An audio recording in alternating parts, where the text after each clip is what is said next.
Welcome to Trigger Talk, your place for everything first-person shooters like Battlefield, Call of Duty, and so much more. I'm your host, Sage Goodwin, and as always, I'm joined by Sammy Boy. How you doing, man? I'm doing well, man. How are you? Doing pretty good. Ready to hop in, and today we're talking about more Battlefield 6 or whatever they want to call it. Whatever the next game is called, we're going to be talking about what we would like to see in that game. So let's jump in. Okay, so last episode we got into the nitty-gritty when it comes to Battlefield, the announcements, the interviews, the rumors, the reports that have been going on. In this episode, we're going to talk about what we would like to see that maybe hasn't necessarily been announced. And I think overall, we're seeing a good direction for Battlefield. It looks like they're actually taking into account a lot of the feedback that they had from Battlefield 2042. And in the past, it seems like the whatever the support team is at DICE and the game developers that focus on the core game didn't really talk in the past. And it finally seems like they're actually communicating. Yeah, which is good. I think that's what we've all wanted for quite some time now. Yeah, but starting off, there's a lot of things that Battlefield fans are enjoying and have enjoyed in the past. I'm going to bring up something that I think you'll agree with. Whatever the next Battlefield game is, I want to see a freaking close quarter combat cityscape, please. Yeah, I want not only that, but just I want the majority of the maps to be that. I don't want Yeah. I wanted to go back to the old games where it felt like the open ones were kind of... If I see another freaking dusty, sandy place, I'm going to lose it. If I see more than 30 square meters of sand without something in it, I'm going to crack it. I need there to be some sort of cover in all locations. But no, yep. I want it to go back to how shrub. It was. To, the old days, it felt like the open maps were they were few and far between. It was kind of like that was the special map. It was that this one's a bit more open and the rest were close quarters. I want it to be like that. Well, not even so much close quarters, but just, more urban, more in the city sort of experience rather than how it's it feels like it's evolved, I would say, since Battlefield 1, but even that had a lot of close quarters areas on the bigger maps. And then I feel Battlefield 5 was where it also pivoted that there were only really a few maps that were in the city. I think of that Devastation map and stuff. Army End. Army End was Battlefield 1. What's the name of the... Oh, Rotterdam. Yeah, there was a few city feeling maps, but the majority of them did feel open fields, and it just, it felt like that's when it started to pivot. So take me back to... 80% of the maps being, whether it's in an actual city or a little village or whatever, just a lot of buildings and stuff like that. And then I'm happy with 20% of the maps being those more open, sniper fest maps. Because when those pop up and you've played 3 in a row that are close quarters, you kind of go, oh, okay, I might have a snipe this game. And, I might get in a tank. I don't usually play vehicles, but it's fun to do it on those maps. So that's kind of my main hope with the city stuff, is that it's not just one map that we get. It's actually the majority of them, hopefully.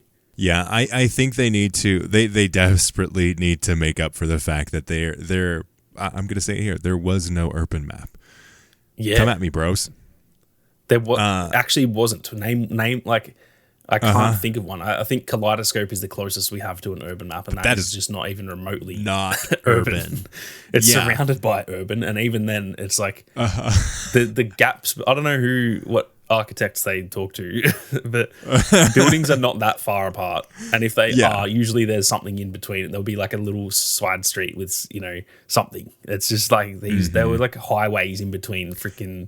There were multiple football fields in between the buildings in terms of the space. And those buildings themselves were they were just extensions of that space, because many of them were like glass walls that you could shoot through, or like you couldn't actually go there. There's tons of issues with that being the quote unquote only urban map in Battlefield 2042. We've had some great examples of like Siege on Shanghai. Like that's a classic Battlefield map, and there wasn't anything near it. There can be different types of urban maps. There can be different types of experiences that are urban. You can have open urban areas, but make them more understandable for the location. And I feel like I hope whatever the next Battlefield is, it's more understandable in terms of the theme they're going for. Because if you look at the maps and then you look at the story of Battlefield 2042 and you combine them, you do not see the correlation that they desperately tried to put forward. Because you had the stories where they're like, yes, this is we're non-patrioted and we're having to fight the established other countries, and like we're going to war, and there's natural disasters because of climate change, and everyone is also an enemy, but they could also be your friend, and these big areas and these cities have been abandoned, and all this stuff happens, and you go to the maps and you're like, I don't see any of that at all.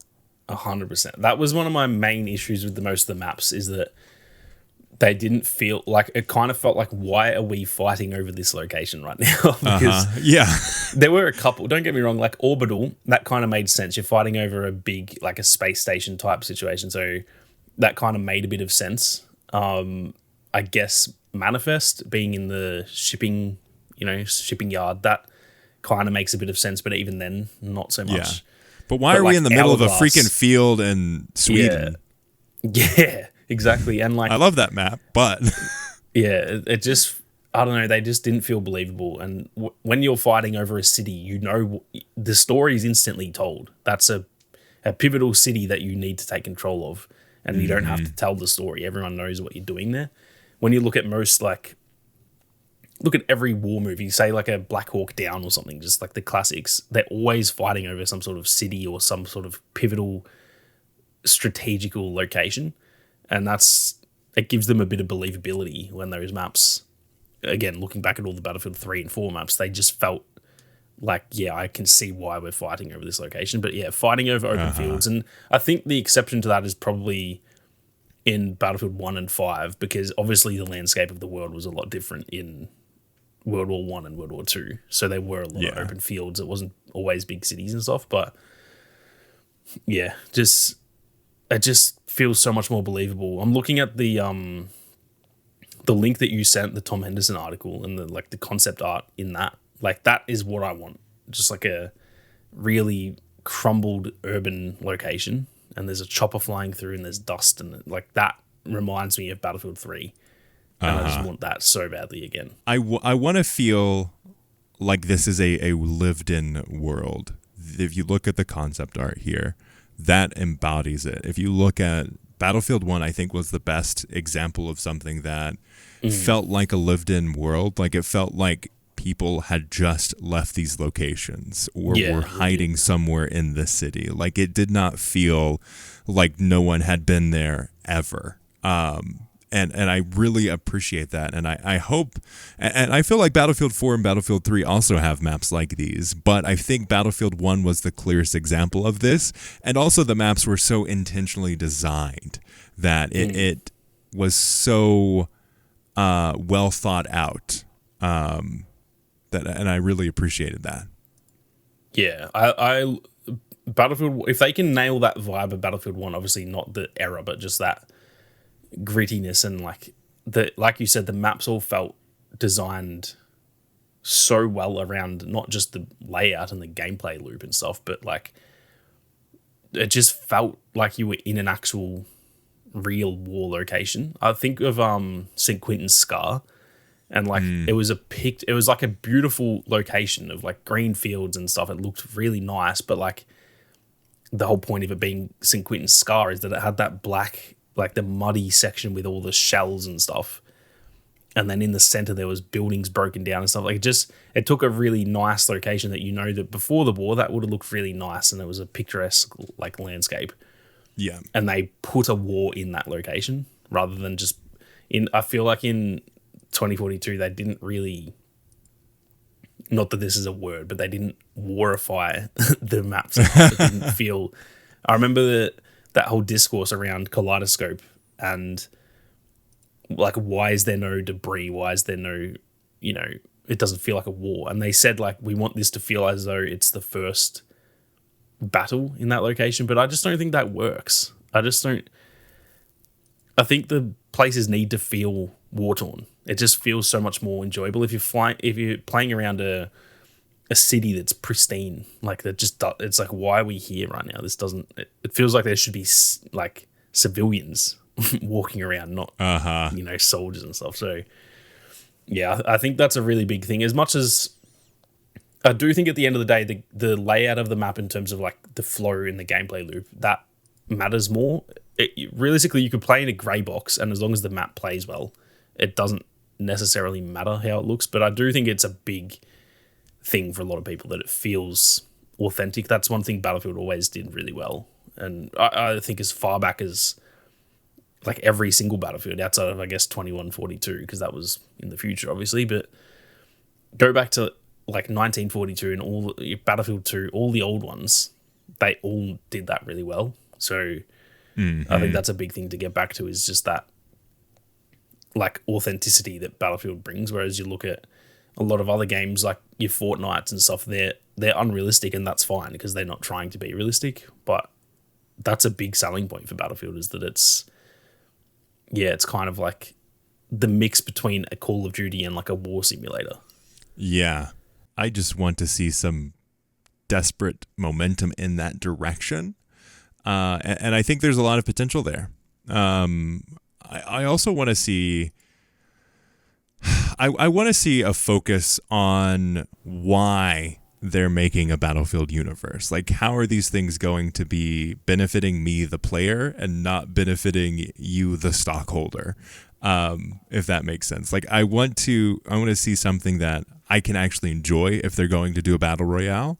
And like we talked about this last episode, I want to see a Portal battle royale. I want to see Portal in terms of its love of the history of Battlefield and maybe the maps.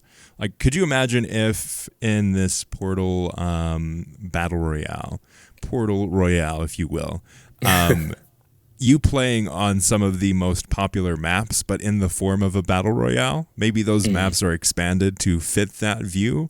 Like if you look at, I don't know, like a Siege of Shanghai. Maybe that's not the best example because of how close quarters it is, but I'm going to use it. Maybe it's expanded. It's improved on and made to better fit this. Like, I want to see that level of focus on whatever they end up doing in that direction.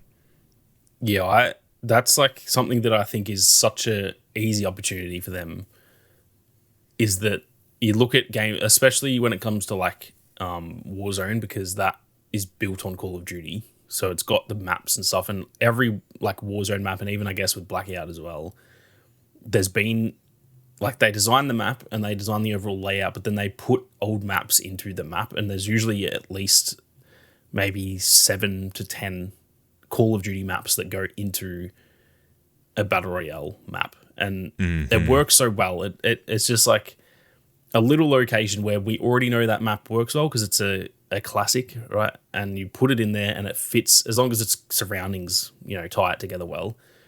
It fits really well. I'm thinking back to the Warzone 1 map, and like there was so many locations that we all loved from, the old Modern Warfare games.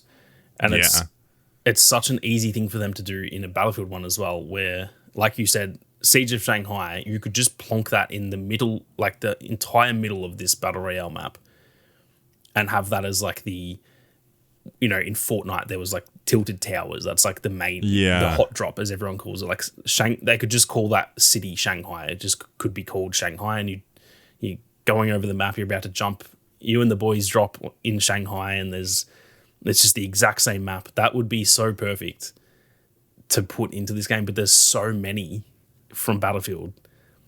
and there's such a vast, because the majority of Call of Duty maps are very they have boundaries. It's not open fields and stuff, whereas Battlefield has a lot of maps that are straight up like open. They'll have like a central area, but it's got open fields around it and stuff. Prime example being like a St. Quentin Scar type of map. You could put them all around the place, and like the thing is that it's such a throwback for Battlefield fans that everyone would love that. Like we would all love seeing that, but they also work well. They're proven maps. That's why they're classics. Every classic map works well because that's why people like them. So that's something I just think they could just nail that in a battle royale. And like you said, if it's a Portal one, you don't have to just have like, you know, modern, say like you can have a World War One area of the map that doesn't really make sense in the grand scheme of things, but it's a Portal map. So you've got like maybe a sandy part of the area, and it's Sinai Desert, you know, and it's got that the top part of Sinai Desert that was more urban, and it's got that, and then it has a little sort of sand dune area that then flows into a different part of the map, and it could all go together well without needing to stick to the same era. And there's just unlimited potential there that I really hope that they go that way. Good, right? We also need to coin the term Portal Royale, because we should be paid for that when they definitely use it. Yeah, trademark, patent pending. Yeah. Yeah. Are there any like mechanic pieces that you'd like to see? You know what I'm going to say here, don't you? Bring the behemoths back right now. Yep. Straight away. Don't even think. Just put them in. And obviously they don't. If it's a modern setting, we're not going to have like the airship and stuff. But have like, bring that back. We need like some sort of. And this wouldn't really work gameplay wise, but like AC-130s or something. We need some sort of behemoth system. That would work so well with this game, I feel, because we haven't had that in a modern setting. I feel like that would be such an awesome thing to have in a modern game rather than World War One. So that's one thing I definitely, and I'm not confident we'll get it. I don't think we will get it, but that's one thing that would knock this up from like a 8 out of 10 excitement to a 10 out of 10. If they came out tomorrow and said there's behemoths, I wouldn't be able to contain myself. So I think that's probably number one, but I do think that's unrealistic. I just think that's one of the mechanics that we'll never see it again, probably, or not for like 10 years. Mm-hmm. I really want the like squad system back, in terms of like the squad leader system with the call-ins. You could call in like the V2 rockets and stuff like that. Yeah. I think that's just like a fun way to add to the experience, because then it doesn't feel like so clearly, hey, we are playing a video game and we have a small squad. It feels like you're part of a bigger squad. Yeah, exactly. Like I just think that's a perfect thing to add in, that adds a layer to the squad mechanic, because realistically the squad mechanic isn't, people always go on about it. I remember like especially with Battlefront 2 when it didn't have one, people really were like annoyed, and to me I was kind of like, it didn't really do much, you know. It's just, now you're just in squads and it just spawns you on teammates. That's the only thing, which is still good, don't get me wrong. I would be very annoyed if they removed it, but I think that little layer to it, to where you and your squad are actually working together to then allow the leader to call in a V2 rocket or call in like ammo or whatever. Like, I don't know. I just feel like that added so much to the squad system without, it wasn't like a big thing in the game in terms of, I guess the V2 rockets were, that was a pretty big, like that was almost their version of like the behemoth system or whatever. But outside of that, it didn't add a crazy amount to the game where it was like an issue. You know what I mean? Because even the behemoth system, even though most people like it, some people hated that. Whereas I just don't think anyone can really hate the squad leader system, because what is there? It barely affected the game realistically. So I think that's a good, like that's a safe one to bring back, that I would love to see. And then I think the plus system. I actually think I want that back as well. I think that should be a staple moving forward, to be honest. And it's one of those things that it doesn't hurt anything if it's in there. Yeah. Like, I think the plus system is quite nice. I don't think I use it as much as DICE expected me to. Yeah. But I think that was more a balancing issue, though, more than anything. I think if the guns feel very different, and you can then actually like, make an SMG feel a little bit better at mid range, so that you might win a gunfight, that would make it more useful. But it did feel like if I'm using an assault rifle, I'm just playing in the same way all the time. Yeah. And it is rumored that there is going to be double the amount of guns at launch. Yeah, I saw like that. I think 40, 45 or something like that. Yeah. Which is, again, we don't know that, but that's, Tom Henderson generally most things he says you kind of believe until proven wrong, I guess. Yeah. But like believe with a grain of salt, but until proven wrong, I feel like most of the stuff he says seems to be spot on. So he's pretty on it with a lot of things. I mean, if you look at his coverage of the PlayStation 5 Pro, like he called it pretty well. Especially with Battlefield, just because that's where he got his he skinned his teeth on that. Yeah, so everything he said, I'm not going like, I don't think he's right there. I'm kind of, again, not fully believing him, and just now I'm going to spread that news myself as well. But like, everything he says, I'm kind of like, that sounds like it's probably going to be realistic, or at least it might be like their goal, whether it happens or not. They might only end up with 35, but maybe they tried to get 45 or whatever. But that's also, please let that be true, because I think that'll be more than what the game ended with. Like 2014. Yeah. I'm pretty sure that's more than what the game fully had by 2.5 years into it. So hopefully that's true, but we'll have to wait and see. On that similar note, I would love to see the game modes added, because that was something that just like wasn't a thing in Battlefield 2042. Like you had all-out warfare and you could go to Portal and get some more game modes, but they really kind of like cheaped out on the game mode side of things. Yeah, I want Rush to be back as like the kind of key, like that, and Conquest should be the key, and I think Breakthrough as well is one that's kind of muscled its way in to be, to me, equally, like I actually prefer Breakthrough than Conquest now, but those three are like the big three for me. And I guess you got to have some sort of like team deathmatch in there, even though I personally never play it, but like it's the most popular. Everyone seems to love it. So I love a good TDM. I think it's good for like, it's good for me a change up, but it's not one that I generally like.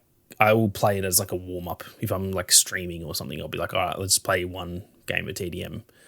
But also like it's literally the most popular mode in every shooter. So it's like, that's clearly me. I think for me, it's more because I love playing the objective, and because there's no objective, it's kind of just takes away one dynamic from the game. It's not that I dislike it; it's just kind of lacking a little bit compared to them. But I would still like to see it in there. I think they need to put in everything that will stop complaints, if you know what I mean. Like, for example, the scoreboard. They joked about that. Like, they need to get the fundamentals right. Put the TDM in there. Put the server browser and scoreboard, and just have. I don't want to be seeing articles a month after launch of this game still doesn't have a scoreboard and stuff like that.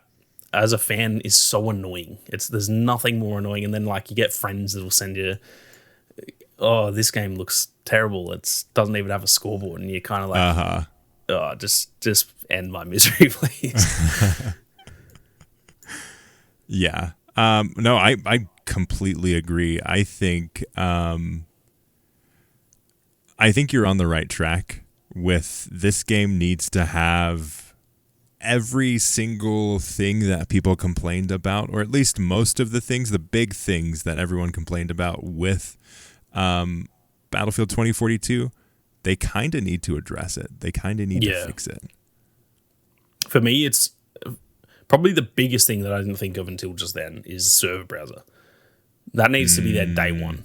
Like we need the server browser as I want to search for my first game through the server browser. I do not want to be clicking quick play and then disbanded lobbies at the end of it and stuff. Get that out of Battlefield. That just doesn't work. I know that the whole logic behind it is to try and... What was their justification for removing it? I can't remember. It was something stupid. Like, I don't know about their public justification, but I know for an absolute fact that the reason internally is so that the more time you spend in the menus, the more likely you are to buy skins and stuff. That's definitely their reason for it. That's why Call of Duty does it.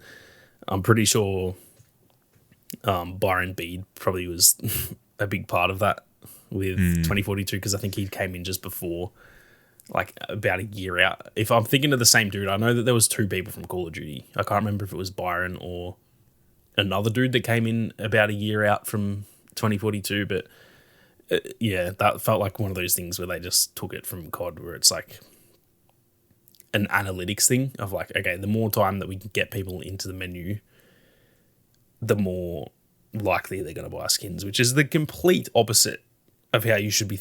The more time you have people in matches, the more time they're playing your game. That is how that's not the first thing that you're thinking of. Like the fact they actually want people in their menus more often, that's a very bad thing, because that means also I'm more likely to quit. There's this terrible design piece for Netflix. There was a change in how they measured success for their platform, and it was time spent on platform. And the easiest way to do that is to make your platform harder to find what you're looking for. Like if you're optimizing for people spending more time in your platform, you're gonna want them to have more struggles finding things. Like that's what you're enabling from that design. So if you're doing that, like you're basically empowering your game to make it less fun for the player, or have them less likely to get more matches in. Yeah, which is, to me, is just the absolute opposite of how I can't believe that that's how they think of like, well, we need people in the menu more often. Like that is, you should be thinking we need people in the menu as little as possible. The more time spent in a match, the more time they're going to be, if I'm going to quit a game, am I going to wait till I'm on the menu, or if I'm going to do it halfway through a game? I'm definitely waiting till I'm on the menu. So technically, the more I'm in the menu, the higher the chance of me exiting the game and doing something else with my time. Yeah. So I'm not going to be more empowered to buy skins. Yeah, especially that's the thing, is that like when the gameplay loop in terms of like getting in, or I guess the matchmaking loop, isn't as enjoyable as in, those games where you're just in the menus searching for games for like 5 minutes, and then you get into one, and then like I remember back to Battlefront 2, and that was the case. It was like searching, and then you get into a game and it's not the map you want, so you back out, and there's no server browser, so you just got to search again and hope you get a different lobby. That doesn't make me want to buy skins more. That makes me want to just exit the game. Whereas if I'm in the game more and I get to play as Luke Skywalker, well, the new Luke skin is going to be a lot more appealing to me, because I'm having fun playing as Luke. You know what I mean? So yeah, it's actually wild to me. They focus so much more on analytics, and half of those analytics also don't turn out to be true. I remember that not that long ago, something came out about the skill-based matchmaking in COD, how they've been saying for years and years how it boosts engagement by like a crazy amount. It was like 1.8% more engagement over the last, I think, 10 years compared to the previous 10 years. Which is madness. That's their main focus, is like, we need to have the strictest matchmaking possible because that boosts engagement. It's 1.8%. That's barely even worth mentioning. And on the flip side, you're pissing off your entire like hardcore fan base. So that's kind of the point I'm getting at, is that a lot of these analytics they look at, the numbers might tell them one thing. That doesn't mean that's true. Like the more I'm in the menu, I'm not going to buy more skins. I can absolutely assure you of that. And I'm pretty sure everyone else is the same. The reason they would see that in the analytics is because like you can only buy skins from the menu. So they would see that and go, oh, hang on. Well, all these people who bought skins, they were in the main menu. So I guess we get them on the menus more, but that's like the dumbest way to look at it because you can only buy them from the main menu. So of course they're coming from the main. Like, do you know what I mean? It just on paper, yes, technically that sounds correct, but it's just very much not correct. And yeah, it's mind blowing that that's how they look at it. But anyway, we have enough of these discussions, so this is meant to be a happy one. So psychology of game design. It's like manipulation more than anything. It literally is. It is straight up manipulation. But yeah, that's a topic for another day. I think. we're meant to be having a fun, a what if episode, not a Sammy ranting about freaking CEOs and stuff. It always goes to the CEOs. No, they're like going to the positive, like what could we see here? Again, we've talked about the maps. I think they need to get a better grasp on what works for live service games with Battlefield. I think they need a little bit better of a process for that. Yeah, that's one thing I'm actually a little bit concerned about is that even though everything they're saying sounds good and even if the game launches pretty well and stuff, I'm then nervous that the live service won't live up to it because I look at a game like X-Defiant that, I was very high on and then I just lost interest and I don't even know why because the content seemed like a steady enough flow. If anything, there's more content coming out for X-Defiant than I am expecting for the next Battlefield. Like, there's a map every month. There's not going to be that for the next Battlefield. And so if I'm already getting bored of that for X-Defiant, that does have me concerned. Like, they need to do something different there because I don't want the game to... Imagine how devastating it'll be if the game finally launches well and it's a good setting and it's stable and it's got... fun modes, and it's also got the BR and the campaign's good. And then 6 months later, like, it's dead. That will be devastating because that's usually the complete opposite of what they do. And usually the live, or not so much live service, but just the post-launch stuff is usually the best part of Battlefield. So I'm kind of nervous that I don't know, I feel like I've got kind of live service burnout in a way. That even a game like X-Defiant, that the gameplay was really fun and the live service, I can't knock the live service. There's nothing that they've done that I'm like, nah, it's not good enough. It's all pretty decent. It's as good as you'd expect in any other game, and I got bored of that. So, yeah, that definitely has me a little bit nervous, and it's a good point that you bring up that they need to figure out, especially coming from where they have been, of like one map every... There was one season there that was 5 months. And we got one. Yeah. That could never happen again. No, never ever. If I see that again, I will be writing letters to Andrew Wilson. Never again. Is he in Australia or is he in the US? I think he must be in the US because he would have been run out. Yeah, that too. He has that slight, like Aussies when they live in America, they get this slight change to their accent where it's still Aussie, but it's got that slight American accent to it, and he's kind of got that. So I assume he's based in America. They go soft. Yeah, legit.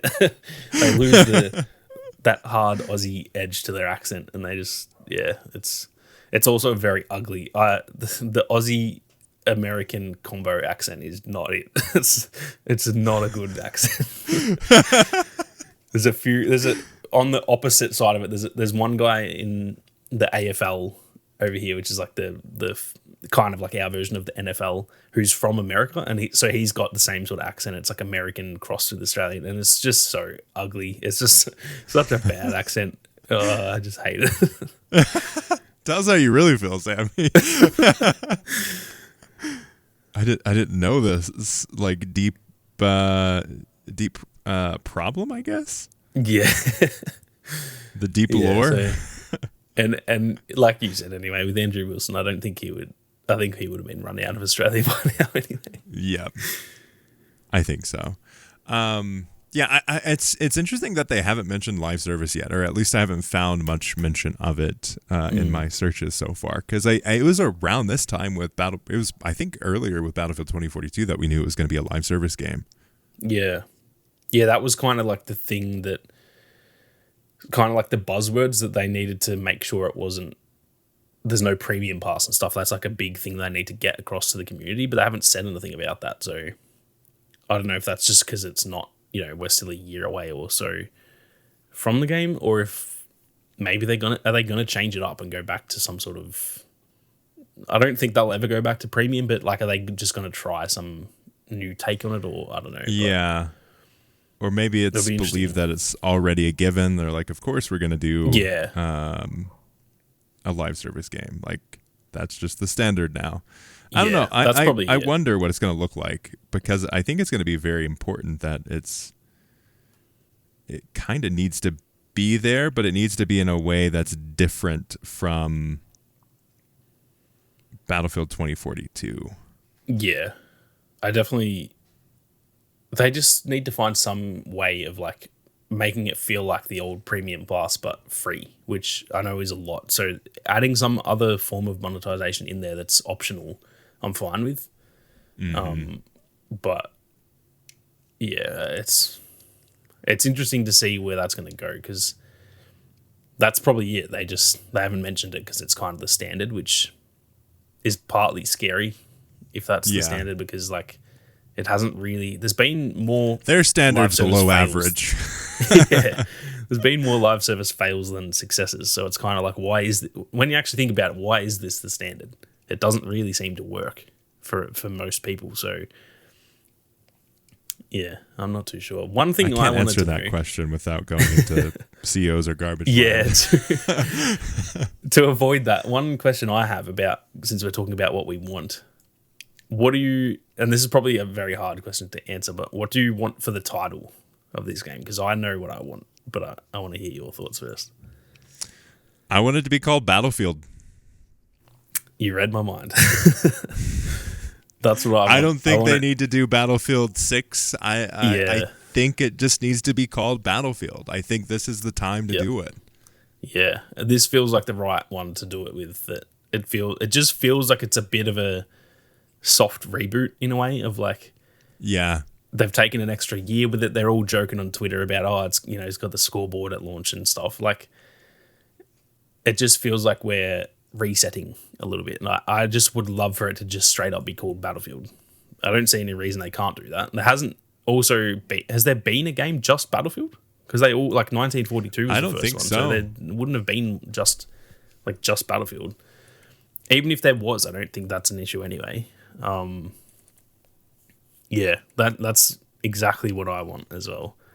I just feel like it sends a statement, if you know what I mean. It's just like, this is just Battlefield. Like, there's no number, there's no continuation of previous stuff. It's just, this is called Battlefield.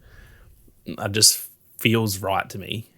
Whether they go with that, I'm not too sure. I would also, if that's not possible, I would really like Bad Company 3, but I just don't. I don't think they're going to go there. So that has to be like a different game, though, right? Yeah, I think they need to get Battlefield back before they can do that. I think if they do Bad Company 3, it will have a negative response from the community. I think they need to like get us back on track, and then maybe do. If they called this Battlefield, for example, then maybe do Battlefield 2, or even if the next one's called Battlefield 6, because obviously they have there's no never going to 6. There's no logic behind the way that they number these games. Went from Battlefield 4 to Battlefield 1 to Battlefield 5 to Battlefield 2042.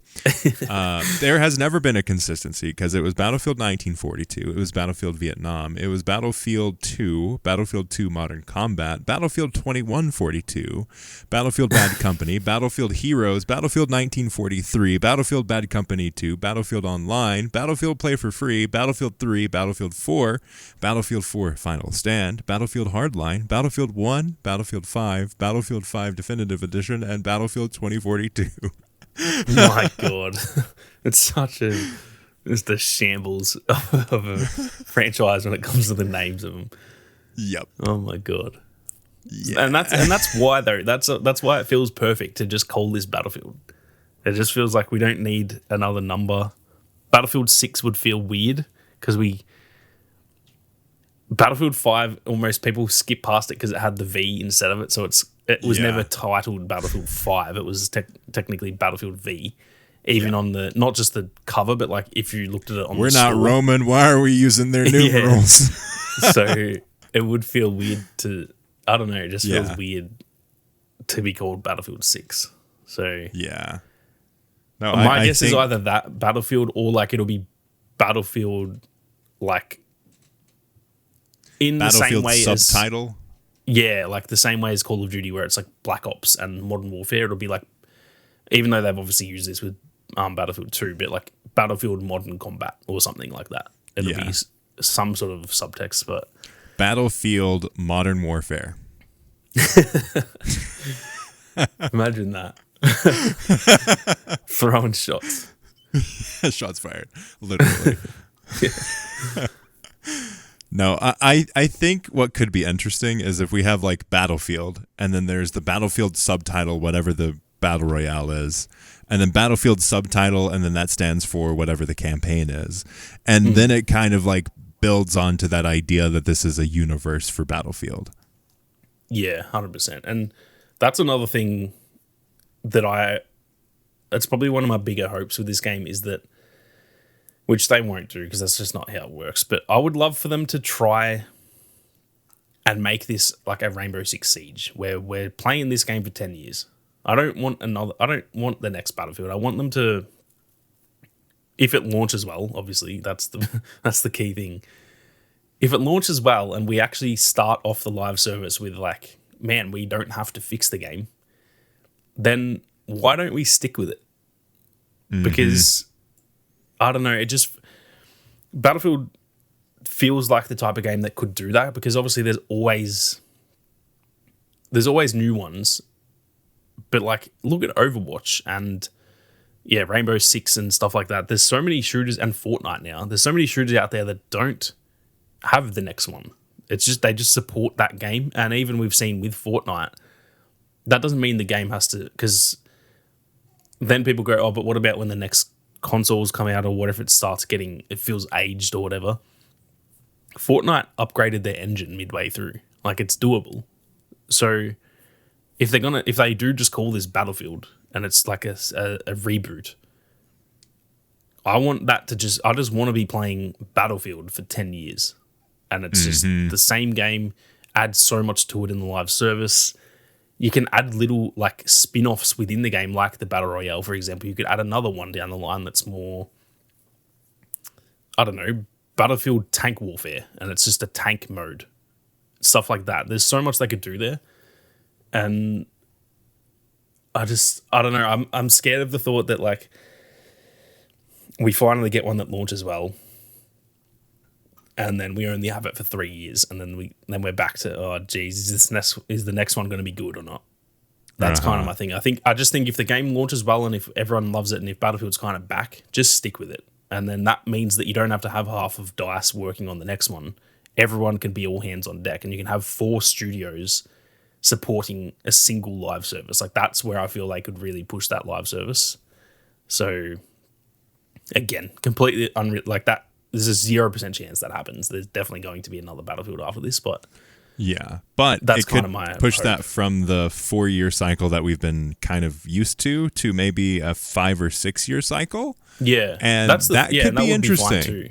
Yeah, I'd be fine with that. Having like 1.5 games per generation or something would be fine. I think that would work well because then you can have this is all under the assumption though that this is going to be a good game. And that's the thing though, that if it launches terribly, please don't do that. Because don't commit to 6 years if it sucks. If we're then stuck with it, I guess this is my hope with it, is that usually and it's not just Battlefield, it's like any like Call of Duty or whatever, they all launch and it's almost like they stabilize the launch so they'll be there for the next month or whatever. If there's any big issues, they get them sorted. And then it's almost like they usually have their Christmas time off and then they come back the next year and it's like they're moved on to the next game. Some people obviously stay on the live service and that, but it's like they immediately knew before it launched that they would be doing that.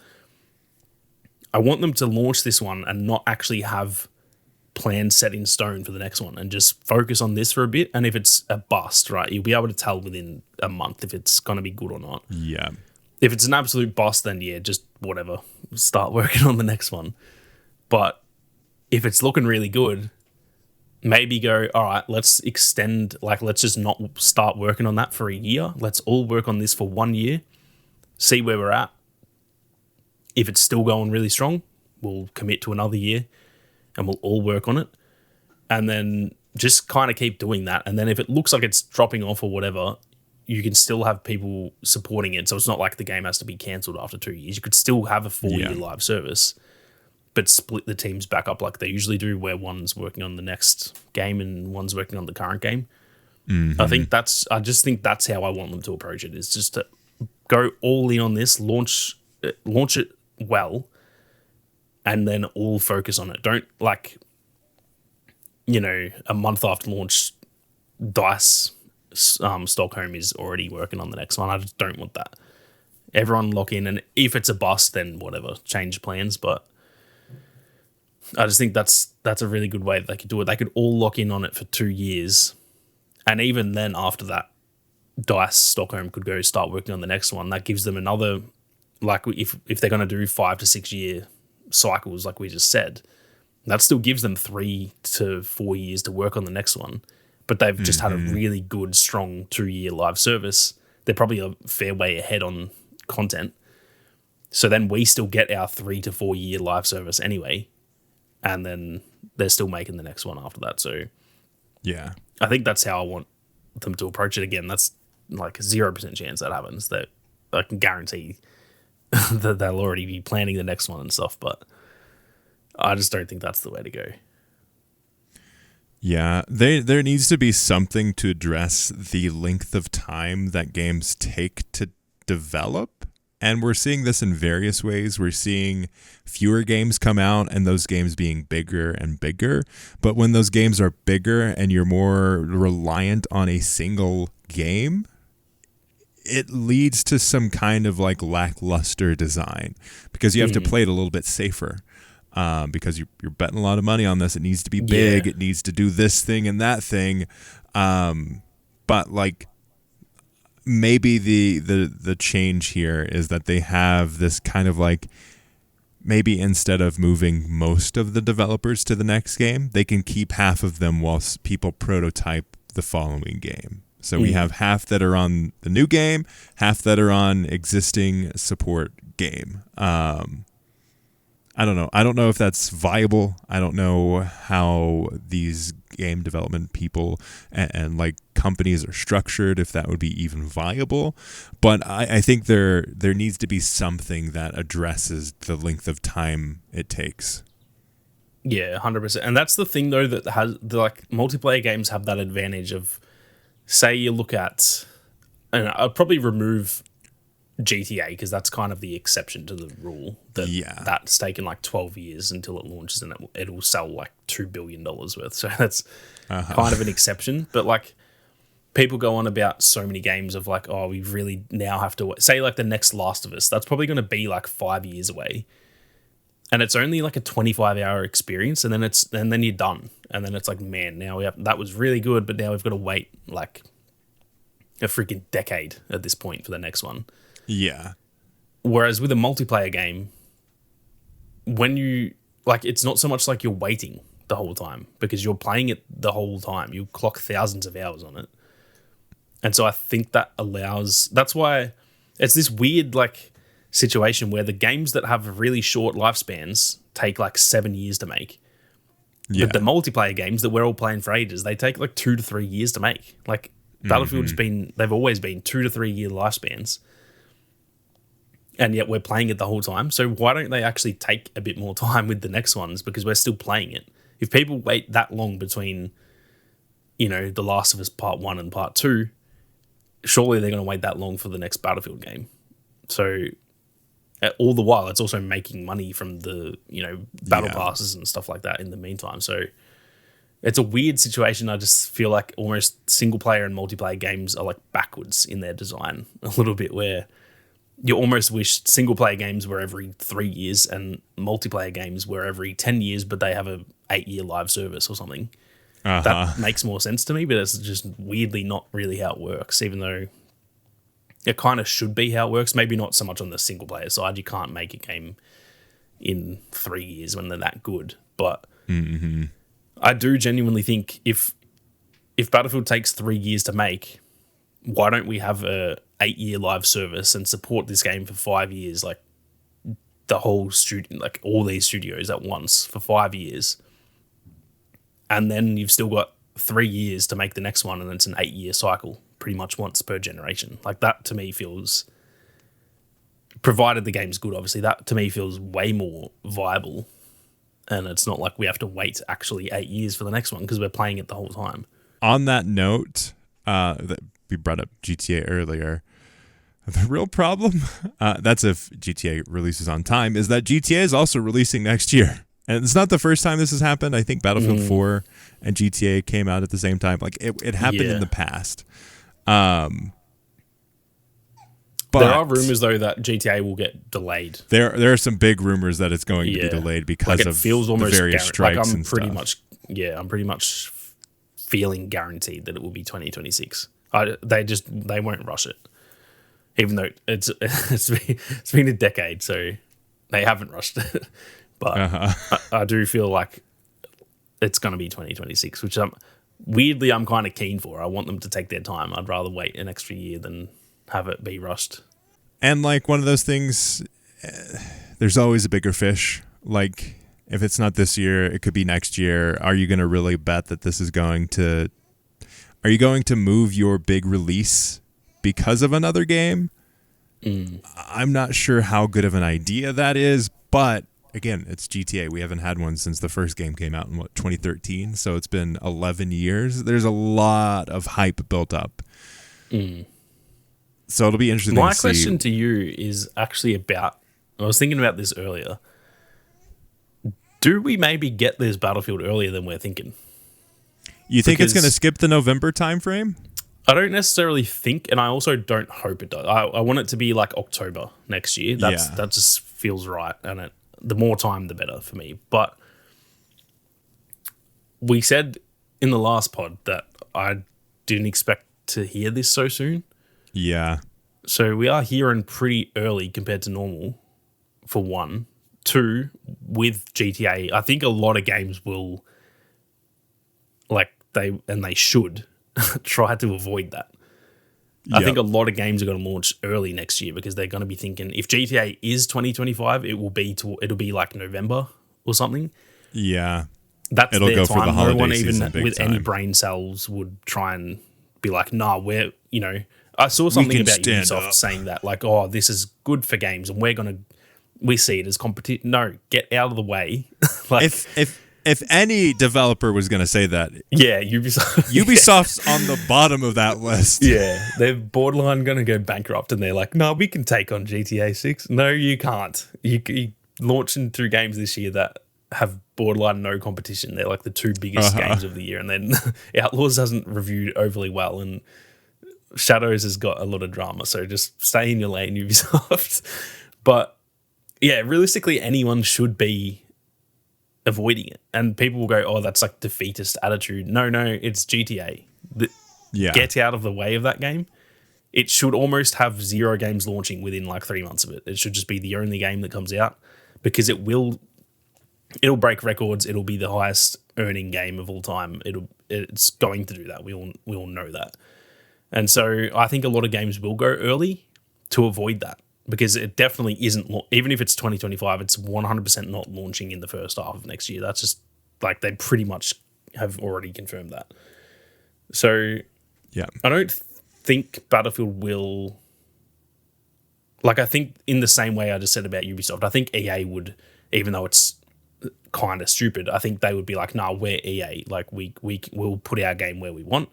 And to some degree, respect that. If they go, nah, like, we're all so big, this is when we want our game to come out, and we're going to do it. But I also think if I was in charge, I'd be saying, nah, let's, again, provided the game's right, because I think it needs more time to cook. But let's just say right now, today, the game is ready to launch, is in a good state, and I'm just picking a date next year. I'm picking like May. I'm launching this in May and being like, all right, we're avoiding that. We've already announced, we've already had interviews with Vince Zampella and stuff. So I don't know. I just feel like it's a possibility more than ever, but I don't necessarily think it will. But I guess I kind of wanted to get your thoughts on it just because, we've heard about it already. Yeah. It would make sense if they're ahead of schedule. We've got the delay. They're doing quote unquote daily tests on it, and they're doing all these things. In theory, they could release it at any given point. If it's going to come out earlier, I think maybe a September. Like if they want to hit before whenever like GTA 6 comes out. Like maybe that's the thing that they want to do is let's get ahead of the game. Because I think it's a better choice to get ahead of the game than go after GTA. Because GTA is a behemoth. You're also making a big bet that it doesn't get delayed. And more than likely those teams would have better information on that because developers talk to other developers. But I think the earliest is September. I get what you're saying with May. I think they could release in May. The only thing is, like, I don't know many multiplayer games that have ever released in May. Yeah. Like, it definitely seems like a late in the year kind of thing. Yeah. Realistically, because that's the thing with, say, like an X-Defiant that launched in May, but that's trying, like, it felt like that's trying to avoid going up against those type of games. And it's also free-to-play, too. Yeah. Which I feel like free-to-play shooters are a different breed in and of themselves. I agree. Yeah, it's like, it's a different little, even though it's the same genre, it feels like a different genre kind of thing. So yeah, you're not dependent on someone spending money on it up front. Yeah. So I don't necessarily think it will. It was just more, because we got the news earlier and then with the GTA stuff, I was kind of like, I wonder if they would do that. Just because also I do feel more games these days do that. I feel like every game used to be like in that sort of last 3 months of the year. Yes. But a lot of games nowadays, when you look at the single player games this year, a lot of the games really early were all like Game of the Year nominees. Your Final Fantasies and Dragon's Dogma and stuff. They all released in like Feb and March and stuff. So yeah. I don't know if I definitely don't think it will, but I would say compared to every other Battlefield, I think it's definitely more possible that it will. But yeah, I do still think it'll be October. I just think I don't know, they're very set in their ways. And I do think like October, November would be when they'll do it. But yeah, it's just the GTA factor that makes me go, oh, this is even different than any of the other. Like, yeah, even like Red Dead 2, that was a huge launch, but like that didn't. This just feels like something else. Like this. Well, this is a single player open world game and also an online game. Yeah, and that's my concern is that if let's just say they launch it in September, and then GTA is November. Is that going to then actually, even though they've successfully launched before GTA, is that still just going to kill it? As soon as that launches, people are like, oh, GTA's out, I'm done with this. I'm going over. The benefit of going in September, though, is people have money to spend and they're only going to put it on certain games. More than likely, no matter what, you're going to buy GTA. Yeah, true. But if you also are like, man, I'm a big fan of Battlefield, let me get this while I wait for GTA, and also with all the rumors that it's going to be delayed, I feel like people put up that money, played Battlefield, and then by the time that GTA is out, there's usually a lull in Battlefield games, like from release to holiday season. Everyone kind of like goes on break. So it would make sense to put a little bit of pressure off of their teams during the holiday season and have everyone focus on GTA. But yeah, more and more people are choosing to buy fewer and fewer games. Like if they're going to spend money on a game, they're going to think about it, and it's going to be those tentpole games, or they're going to wait for it to be on sale. But you benefit from buying, if it's a paid online shooter game, you benefit from being the first of the groups to buy it. Because there's more players, everyone's at the same level, versus 6 months later, you might have a harder time finding games, and the people that are playing are going to be very good. Yeah, exactly. And also, like you said, if COD was to launch the next month, a lot of people might, if this Battlefield looks really good, a lot of people might be like, oh, I can only get one shooter. Like, I can only afford the one this year. Like, also, if you have Game Pass, you already get COD for free, and maybe your COD money is available. Yeah. That is very true. I also, and I don't, it won't happen, but I still would love to see Battlefield go free to play. I just think that's a great way to get people in the door, that they need to kind of earn. I think they almost need to take a bit of a loss on this first one and just make sure it does well from like the community side of it, rather than finding. I don't give a shit if it is negative money for EA. I do not care. They're a $1 billion company. I want people to be happy and them to earn a bit of goodwill back. The only downside is that once you go free to play, I feel like you can kind of never go back. But yeah, I just because Call of Duty's still holding on, I think that's really the only reason. But realistically, every other shooter that comes out these days is kind of just free to play. And even with COD, I guess, because of Game Pass, that's even like half free to play, kind of. So yeah, I don't know, but I don't think it'll happen. I just think that it's a big flagship title for them, and it's like we can make millions on the initial sales. So I don't know. I think for me, the reason I want it free to play is it puts more pressure on them to make the live service good.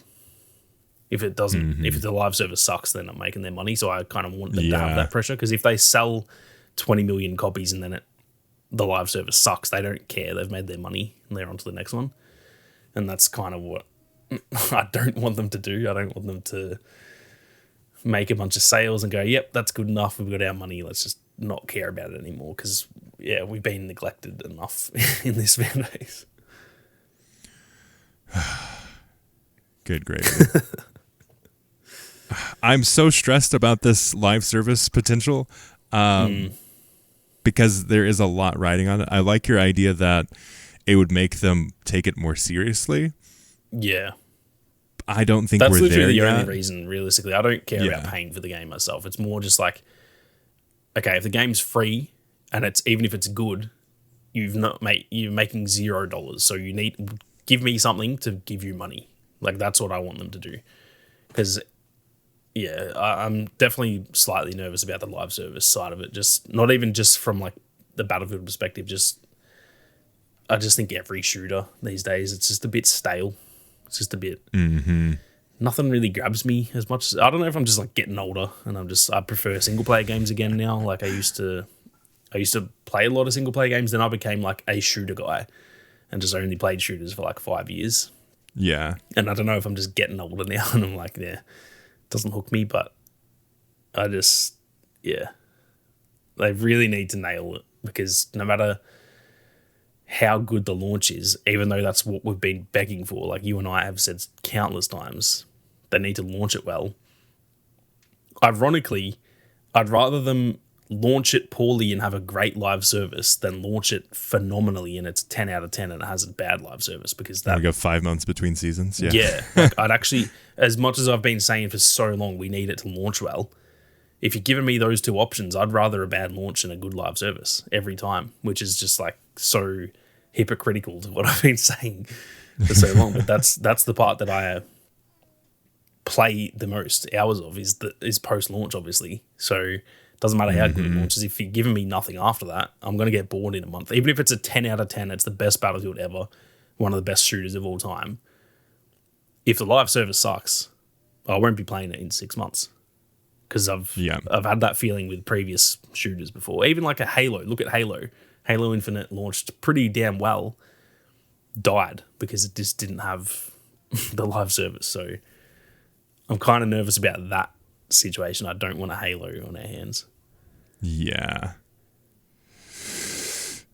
It stresses me out, but we will see. Again, that's one of the things that I hope is good, is that live service piece, because it's important. Yeah. But yeah, it's a double-sided knife. Like, on the one hand, yes, you can revive the game, but after another terrible launch, are people actually going to trust you? But on the other hand, if you have a terrible live service, are people going to trust you? Yeah.